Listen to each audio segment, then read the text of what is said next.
Hello दोस्तों, स्वागत है आपका हमारे YouTube चैनल MPPSC जंक्शन पर। आज के हमारे इस वीडियो का टॉपिक होगा खनिज लवण। तो चलिए शुरू करते हैं। जैसा कि आपको पता है, सबसे पहले हम जानेंगे जंतुओं में पोषण किसे कहते हैं, क्योंकि हमने पिछले भी कुछ वीडियो बनाए हैं जिसमें कार्बोहाइड्रेट, प्रोटीन्स और विटामिन्स पर बात हम कर चुके हैं। तो हम जानते हैं कि पोषण किसे कहते हैं। जीव की वृद्धि, विकास और समस्त जैविक क्रियाओं को सुचारू रूप से चलाने के लिए आवश्यक सभी पदार्थों के ग्रहण को पोषण कहा जाता है। पोषक पदार्थों का वर्गीकरण 3 भागों में किया गया है: ऊर्जा प्रदान करने वाले खाद्य पदार्थ, शरीर का निर्माण करने वाले खाद्य पदार्थ और उपापचय क्रियाओं पर नियंत्रण करने वाले खाद्य पदार्थ। सबसे पहले ऊर्जा प्रदान करने वाले खाद्य पदार्थों के अंतर्गत कार्बोहाइड्रेट तथा वसा आते हैं। शरीर का निर्माण करने वाले खाद्य पदार्थ के अंतर्गत प्रोटीन्स को रखा गया है तथा उपापचय क्रियाओं पर नियंत्रण करने वाले खाद्य पदार्थों में विटामिन्स और खनिज लवण आते हैं। विटामिन्स की चर्चा पहले की जा चुकी है, आज हम खनिज लवण पर बात करेंगे। सबसे पहले हम जानेंगे खनिज लवण किस प्रकार के तत्व होते हैं। खनिज लवण अकार्बनिक पदार्थ होते हैं, अर्थात इनमें कार्बन नहीं पाया जाता है। इनके सेवन से शरीर को किसी भी प्रकार की ऊर्जा की प्राप्ति नहीं होती है। तो ये शरीर में क्या कार्य करते हैं? ये शरीर में उपापचय क्रियाओं पर नियंत्रण करने का कार्य करते हैं। साथ ही मानव शरीर में लगभग 29 खनिज लवण पाए जाते हैं। दोस्तों, इनकी संख्या अधिक भी हो सकती है, लेकिन कम से कम 29 खनिज लवण मानव शरीर में पाए जाते हैं, जिसमें से प्रमुख है सोडियम, कैल्शियम, जिंक यानी जस्ता, मैग्नीशियम, कोबाल्ट, आयोडीन, तांबा, लोहा और पोटेशियम। अब हम जानेंगे इनके बारे में थोड़ी जानकारियाँ। जिससे सबसे पहले है सोडियम, जिसकी दैनिक मात्रा हमारे शरीर में आवश्यक होती है 2 से 5 ग्राम। इसका कार्य क्या होता है? ये कोशिका द्रव में धनायन के रूप में पाया जाता है। साथ ही पेशियों के संकुचन तथा रक्त दाब को नियंत्रित करने में सहायक होता है। इसके अतिरिक्त जल के नियंत्रण का कार्य भी सोडियम द्वारा किया जाता है। इसके मुख्य स्रोत है साधारण नमक, मछली, मांस, अंडे। कैल्शियम, इसकी दैनिक मात्रा होती है 1.2 ग्राम।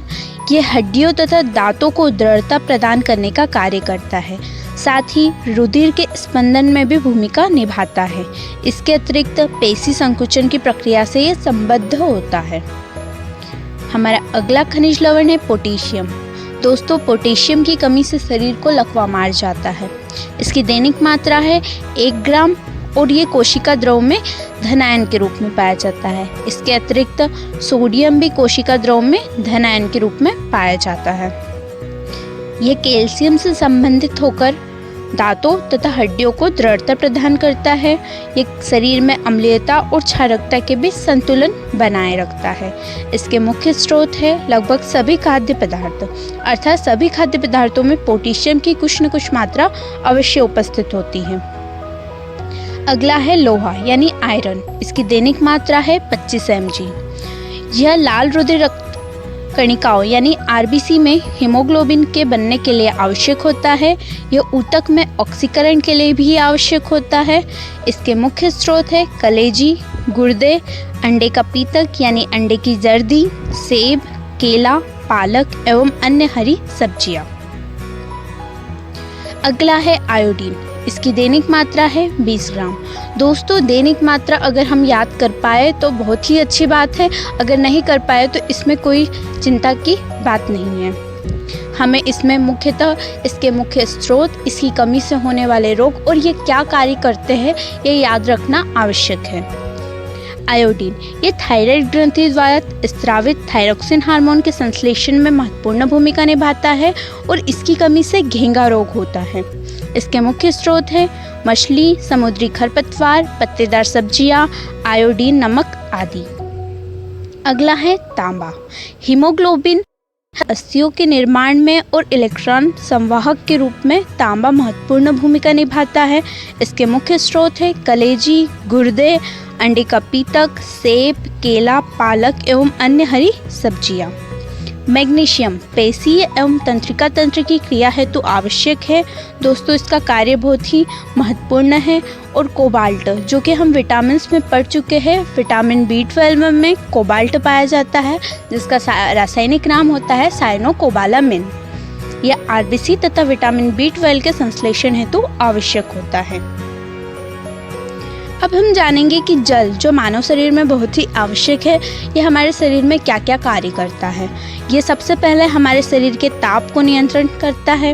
इसके अतिरिक्त शरीर के अपशिष्ट पदार्थों के उत्सर्जन में महत्वपूर्ण भूमिका निभाता है।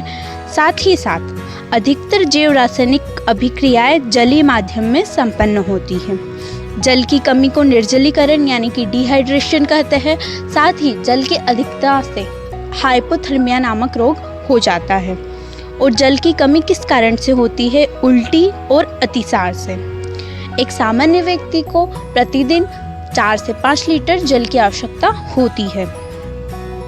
अगर हमारे पीने के पानी में आर्सेनिक पाया जाता है तो इससे मानव शरीर को केराटोसिस नामक बीमारी हो जाती है।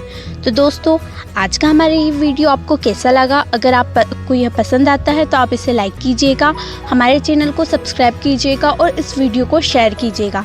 साथ ही अपने सजेशन हमारे कमेंट बॉक्स में कमेंट करके ज़रूर बताइएगा। आप इसकी PDF डाउनलोड करना चाहते हैं तो हमारे टेलीग्राम चैनल MPPSC जंक्शन से डाउनलोड कर सकते हैं। Thank you.